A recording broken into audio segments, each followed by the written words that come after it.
iştirakçıları. Ben de her şeyden evvel Sumqayıt Şəhər İcra Hakimiyyətinin rəhbərliyi adından burada əyləşən bütün şəhərimizin ziyalılarını, tədbirdə iştirak edən qonaqları salamlayıram.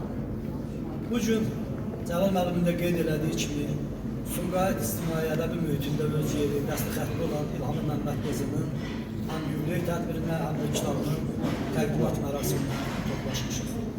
Sumqayıt ədəbi mühiti, mən bir neçə dəfə qeyd edilmişəm, həmişə deyirəm ki, Sumqayıt ədəbi mühiti çox zəngin ədəbi mühitdir. Sumqayıtda yaşayıb, yaradan qələm adamları öz yaradıcılıqlarına, tutduqları mövqeyə, ədəbi bədii mühitdəki sözlərinə görə ölkəmizin ən qabaqcıl qələm adamlarıdırlar, söz, sənət adamlarıdır. Cəlal müəllim də qeyd elədiyi kimi son illər şəhərimizdə mədəniyyətə, incəsənətə böyük diqqət və qayğı göstərilir.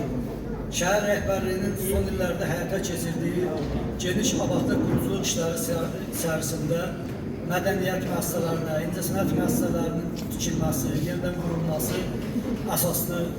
əsas xətti təşkil edir. O cümlədən qələm adamları ilə müxtəlif aspektlərdə, müxtəlif yerlərdə görüşlərin keçirilməsi artıq bizim şəhərimizdə ənənə halını alıbdır. Şəhər İcra Hakimiyyətinin rəhbərliyi, İcra Hakimiyyətinin nümayəndələri tez-tez bakıtən səbkili görüşlərdə iştirak edirlər. İlham xanımın yəqin kimi burada çıxış edənlər daha ətraflı İlham xanımın yaradıcılığı, onun fəaliyyəti ilə bağlı geniş şəkildə danışacaqlar. Mən də İlham xanımı artıq uzun müddətli tanıyıram. Hələ Sumqayıt Radiosunda fəaliyyət göstərdiyi dövrlərdən tanıyıram. Onun bütün dövrlərdə öz qələmini, sözünü ölkəmizin inkişafına, dövlətçiliyə xidmət onun fəaliyyətində ana xəttini təşkil edirdi.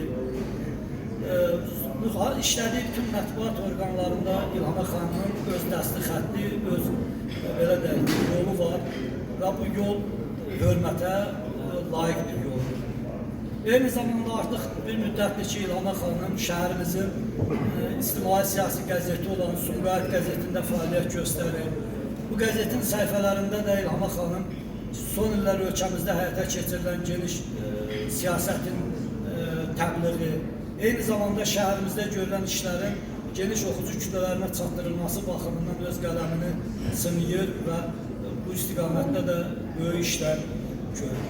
İlham xanımın şeirləri eyni zamanda çox belə deyək də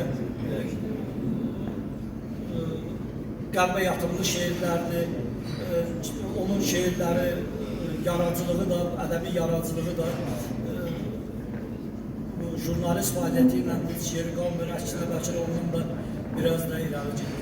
Mən qeyd elədiyim kimi İlham xanımı mən də çoxdan tanıyıram, onun fəaliyyətinə bələdəm və onu deyim ki, bu şəhərdə ilk müsahibəni də mən İlham xanıma Sumqayıt Radiosunda vermişəm. O vaxtlar 90-cı illərin təxminən ortaları idi. İctimai siyasi həyatda yeni fəaliyyətə başlayan bir gənc üçün radioda müsahibə vermək sözün həqiqi mənasında maraqlı idi və o radionun da qəribə quruluşu vardı, relifi vardı. Girəndən sonra bir padval vardı, o padvala düşündüm, padvalda oturub aparaturun qarşısında müsahibə edilən sözün həqiqi mənasında çox maraqlı idi.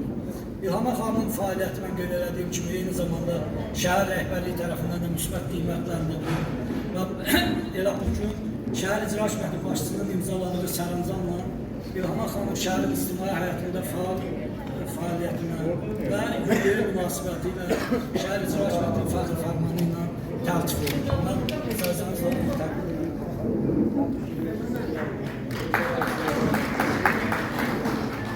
Gürültülü alkışlar. Çok teşekkür ederim.